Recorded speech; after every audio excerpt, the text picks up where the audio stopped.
Good morning, Anne. Good morning, James. And good morning, everybody. Hopefully, as always, you are all having a wonderful Sunday, a wonderful weekend, a wonderful week, whenever it is that you are listening. And also, happy Father's Day. Yes, happy Father's Day. To all of you out there. Absolutely. Hope you are all having a wonderful day. Okay, where would you like to start this morning, Anne? I'd like to start about Father's Day, to be honest. Right, okay. And I'd like to go into it much deeper because I think in lots of ways Father's Day and Mother's Day are something that's become quite superficial, but I think in life, this is how I feel. I think we are pretty superficial these days. We don't think things through as human beings. Human beings. So I'd really like to talk about how I feel about fathers and mothers, because what I'm going to say, I know it does include mothers as well. Okay. But I'd like to start really with my own experiences, because I can't talk about anybody else's. I can only talk about my experiences as into fatherhood or motherhood. Yep. And when I got married, my husband had been physically and mentally abused as a child. Right. So I did marry a man who had experienced that, who actually was a really good father. Yeah. A really good father. And my own father I didn't see till I was 7. So what I'd like to talk about is the differences in fathers, and we all experience the same, but what's brought this on for me is the couple that have just been sentenced to life in prison of abusing a child. And I think we have to think about this because it's Father's Day, and I know people are saying, oh yes, isn't it wonderful, it's Father's Day. Yeah. But I feel very, very strongly about this. Okay. Because I don't think people put enough thought into it. It goes over their heads. There's so much happening in this world at the moment that something like this has just happened, which to me is horrendous, absolutely horrendous. It is, yes. Is more or less now brushed underneath the carpet, and it's had the publicity.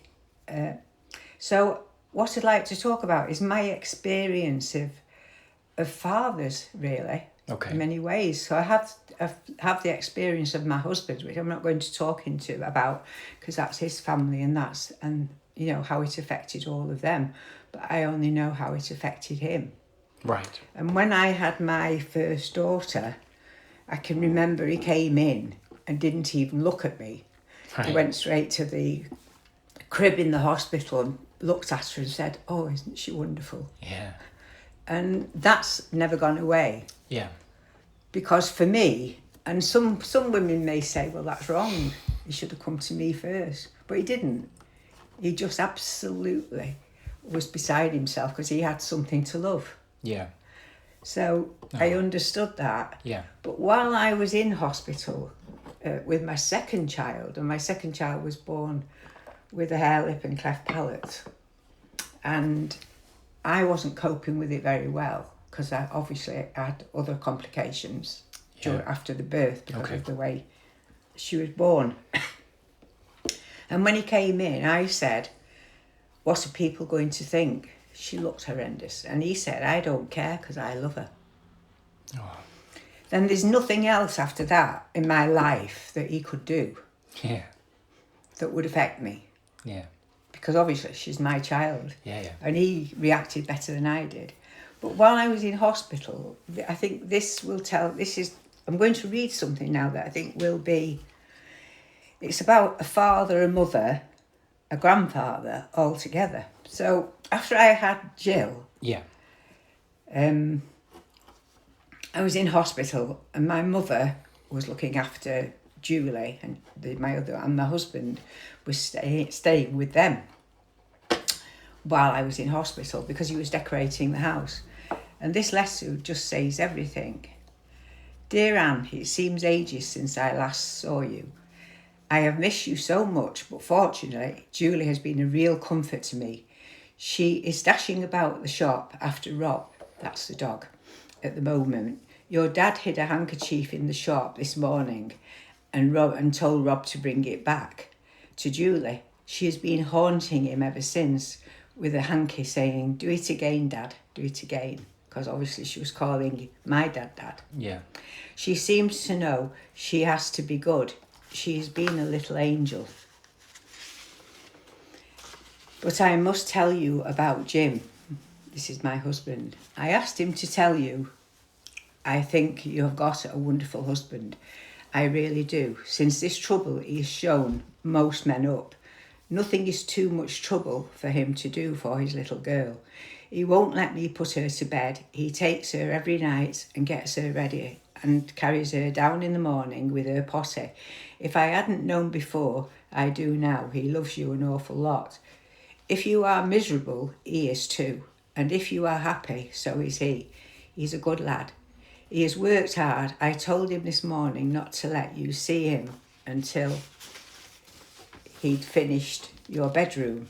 So he said, "Okay, I'll see you on Sunday." But he'll have it finished. He's working really hard. Joan comes every morning at 10 o'clock for Julie.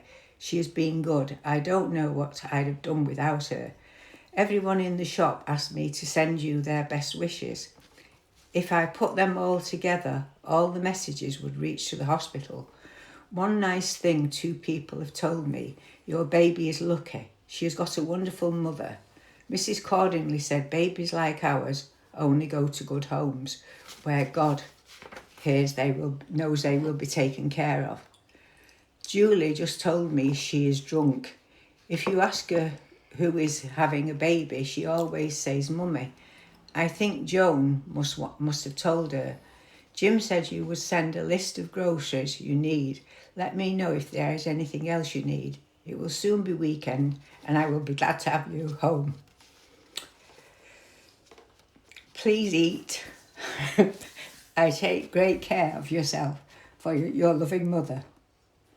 The envelope's a bit mucky. Julie kissed it. So to me, how lucky am I? Yeah. That, that's my experience. Yeah. Of a family that's come together. Yeah. In distress, really. Yeah. And I hear a lot nowadays of people, moaning, or it shouldn't have happened to me. And my parents and myself, we could have all been the same, but we weren't. No. So I think where's it's gone in, and we weren't an exception in those days. No. We were living in streets where everybody came together. Well, thank you for sharing. And what a wonderful letter. Mm. It's a privilege to hear that, Anne. It really is. I'm sure all of you listening agree as well. That was a real privilege, very special. Yeah, and I think... Thank you. And nobody's perfect, are they? My husband wasn't perfect as a father. My dad was always perfect. Yeah. But, we can all look at other people and be critical about them. But I think we've got to a stage, which is what has bothered me, is with this case in this last couple of weeks, is it doesn't seem to touch people as it should. It absolutely horrifies me what that child went through. Do you feel that people have become desensitised? Yes. Absolutely, yes. Yeah. There's so much out there that they're not registering it. No, I don't think they do. But I think that's everything in life, is it? That everything is or out people there. Have stopped looking because people have put themselves in their own little worlds and they're not listening to anything that's happening because it's too upsetting. Maybe that is probably more. Although I don't know.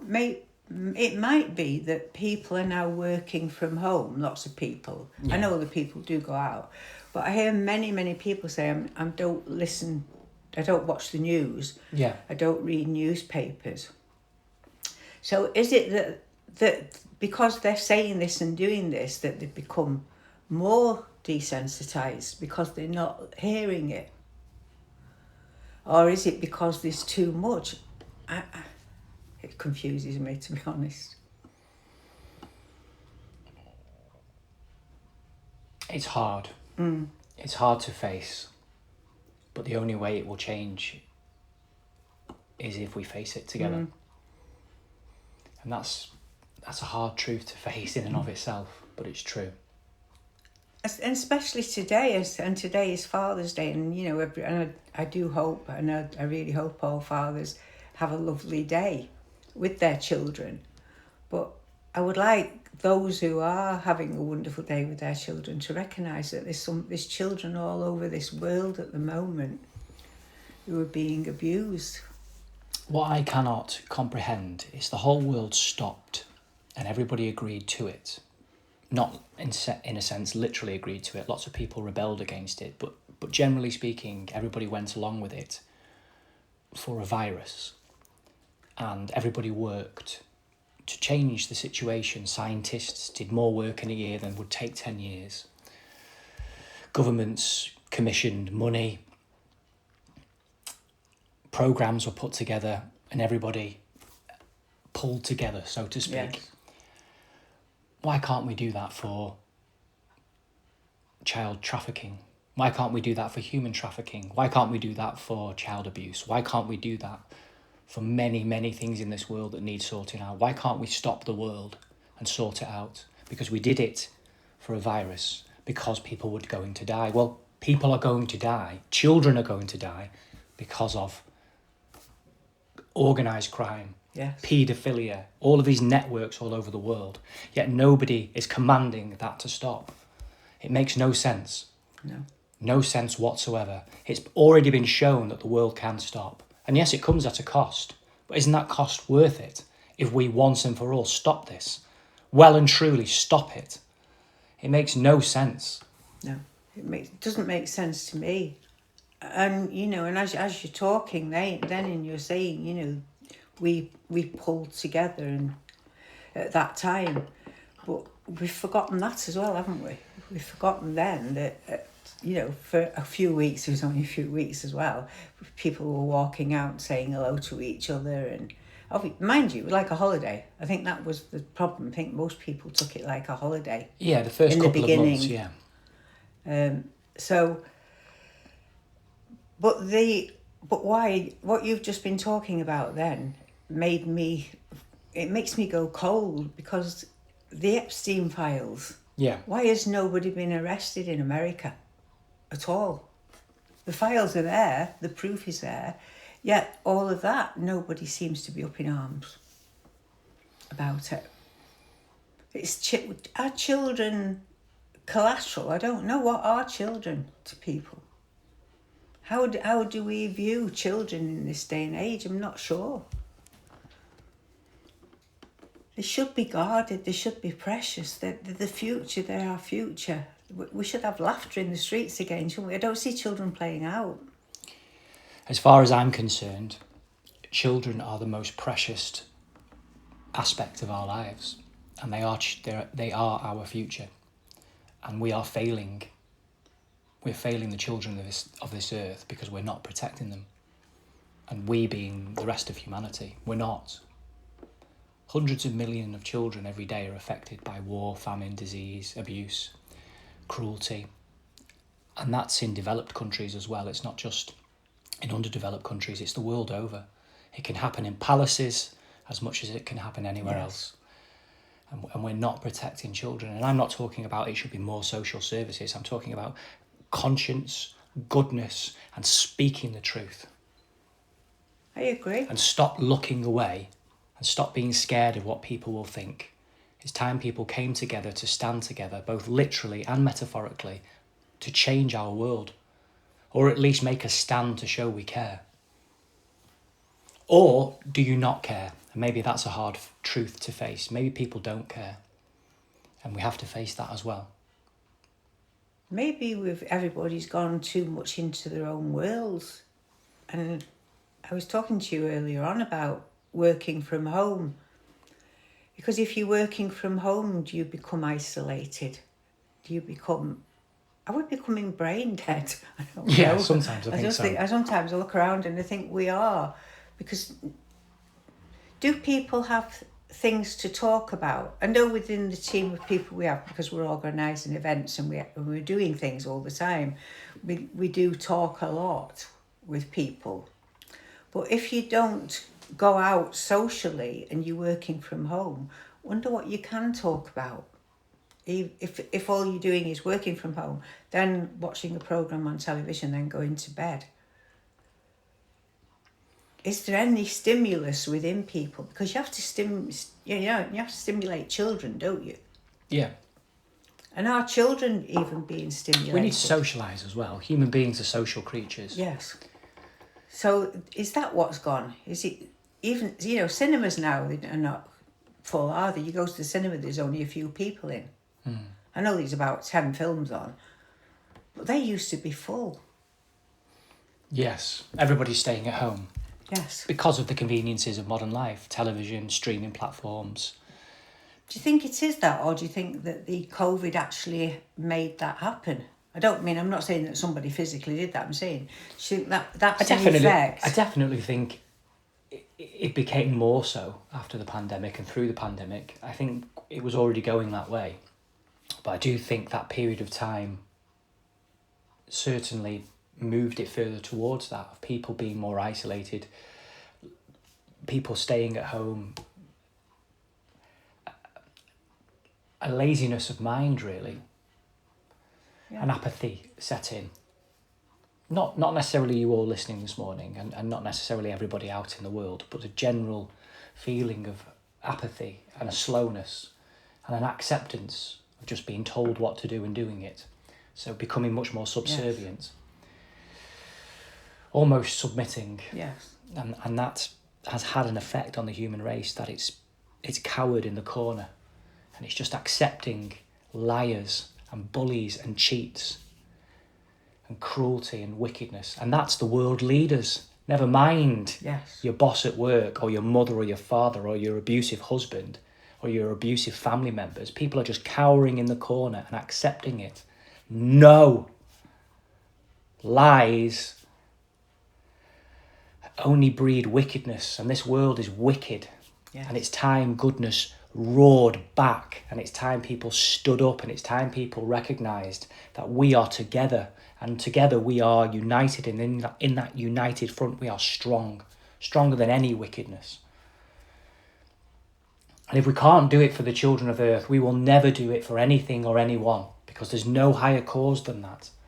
The protection of all children, no matter what colour, what nation, what faith, what age, all children everywhere deserve our protection and deserve our love. And they have it, and it's time we showed it. As you're talking then, it's made me think that in my life, most things that happen with your children when you have children is it might be something that's happened at school, it might be something outside, like the time my brother was being chased with a boy with a hammer. Yeah. And my dad sent him out and just said, go and take it off him. That I think it's men. This sounds as if I'm being very prejudiced. I'm not, but as you're talking, I'm thinking is that when there's a problem, it's most mothers that go into school. Right. Very rare a man goes into school, a father, to speak to the teacher if there's a problem or anything with the child. Most mothers sort things out. And I know men are working, so it's that. But I think men are a little bit in the background where the bringing up of children is concerned. And that may be the fault of us as mothers, not necessarily the father. Right. So maybe it's time that men started to take charge, not of being a dictator within the family, as lots of men can be, but of sorting things out at a different level, of saying, this, looking at education, seeing how the child's being educated, looking into the child's life more, because men don't do that. They come home and they play with the children, or they come home and they want to go to bed and have a sleep, but they're not actually involved with the children. When I think about it, it's mothers and children obviously run to the mother, don't they, when they're upset? And then lots of mothers hide things from fathers. Because if your child's done something you wouldn't like, you make it say, you think, I won't say anything because my husband used to be terrible at meal times with table manners. It used to drive us all mad. Yeah. Me and the girls. Take your elbows off the table. Sit up straight. use your fork, use your knife properly. It was a nightmare. But they could go in any restaurant by the time they were 3. Yeah. And eat properly. Yeah. So he was right. Yeah. But I didn't like it. Yeah. I understand. So maybe we all need to sit down and have a look at ourselves. Are we concerned about what's here now in our lives? Are we expanding it to make a better world for these children? It's difficult for anybody, men, women, anybody, to want to protect goodness if you haven't recognised the goodness within you. If you don't have self-respect, how are you going to stand up for something in this world? And a lot of people, they don't have their own self-respect. And the reason they don't have their own self-respect is because they don't tell the truth. They accept less than what they're happy with. That they aren't honest. They're not brave. They lie. They cheat. They steal. And that's most people, often in micro ways, not necessarily in large macro ways, but until we say, no, I myself are going to hold myself, whoever you are, to your own standards in terms of your own conscience I'm talking about, and apply what feels right and true for you, it's going to be very difficult, in fact impossible, to carry through with the principle, because you break your own. And until you hold to your own knowing, you can't then address anything else in the world, because you will back down the moment somebody else comes along and challenges it, because you know you're not fully honest with yourself first. Yes. So if you're somebody who stands for something and yet does something else, you will back down. Until you can carry through with your own knowing in your own life, you can't then address anything else in this life. That doesn't mean that we can't do the two together, as far as I'm concerned, meaning that doesn't mean you have to be perfect before you start to address the world's imperfections. No, not at all. Quite often we help ourselves grow by changing the world and by helping other people, that we help ourselves. That's true always. So you do not need to be an expert upon everything to have a point of view on anything. We all have something valid to say about anything, particularly if it comes from an authentic place, absolutely. But I do think, no, I know that most people are functioning in a state of perpetual guilt and shame and fear. And until that changes, we can't address what's going on in this world with proper force, which is strength. And strength cannot be guilty, and it cannot be shameful, and it cannot be afraid. No, that's true. That's really true. So, and as you're talking then, it made me think about going back to this horrendous thing that's happened with this child and listening to the judge when he was sentencing them. I did listen to what the judge was saying when he sentenced them.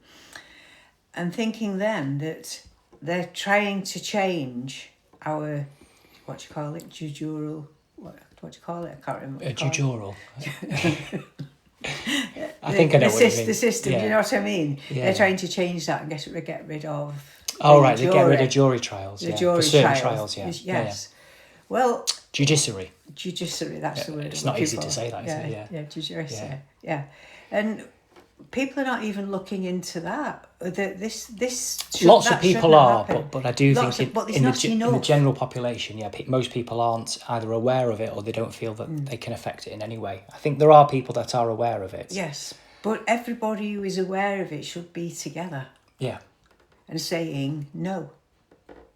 Just no.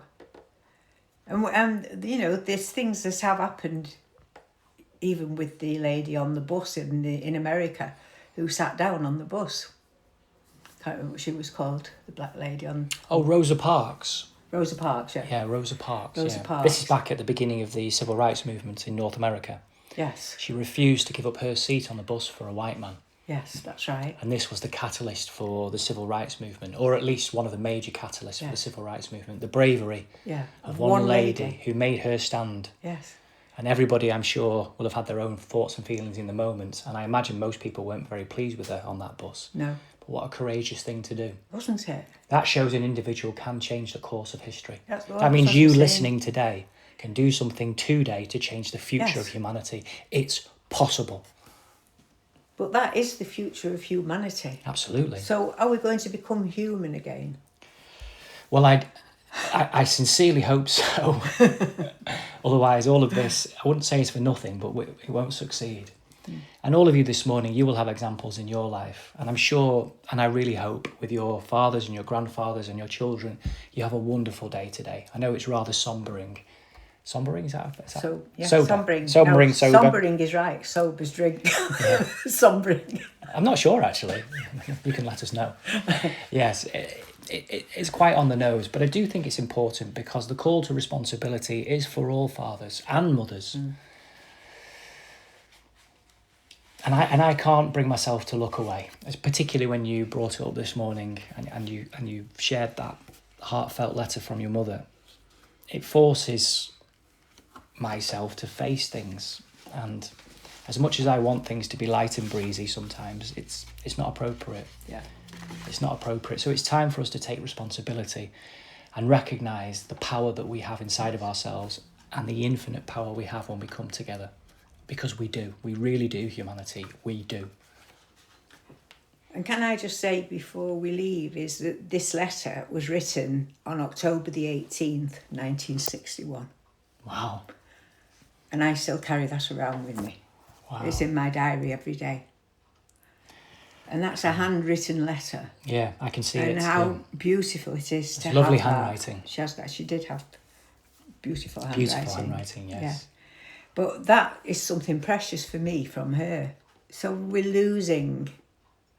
That's something else we've lost. Yeah, the art of the letter, the art of handwriting. Communication. Me looking at a message on my phone has nothing. Me touching this is her. Yeah. It's tangible. It's kinesthetic, isn't it? It's real. Mm. And it hasn't, and I think, and I hope, like yourself, I hope everybody has a wonderful Father's Day. But please, it's not about us as individuals. It's about the whole. Yeah.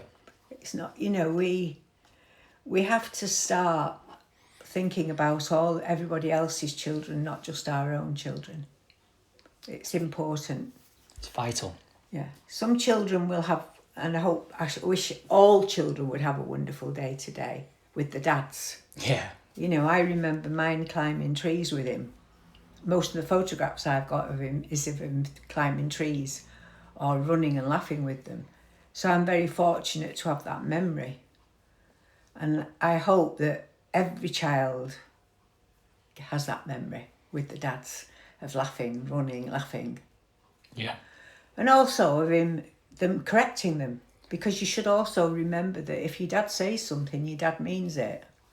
If it's manners or if it is the table, or for all we moan, they had beautiful table manners. So we have to have both, don't we? We have to be the goodie and the baddie. Yeah. In life. It's not easy being a parent, is it? No. No. Not at all. Well, that was a moving, heartfelt, challenging podcast in the best ways. A real call to action. And again, thank you for sharing your personal letter from your mother, Anne. Okay. It really is a privilege to hear that. It's very moving. Yeah, it is. It's stirring. And I hope you've all enjoyed hearing Anne's letter and our conversation this morning. Challenging as it is, it's a good challenge. It's a challenge to action for goodness, as goodness. And that's inspiring, that's exciting, and that's possible. So let's rise to that challenge together. Have a wonderful Father's Day, everybody. I really, really hope that you do. I really, really do. And as always, we look forward to being with you and speaking with you again next Sunday morning. Thank you. Thank you, everybody. Goodbye. Bye. Bye-bye.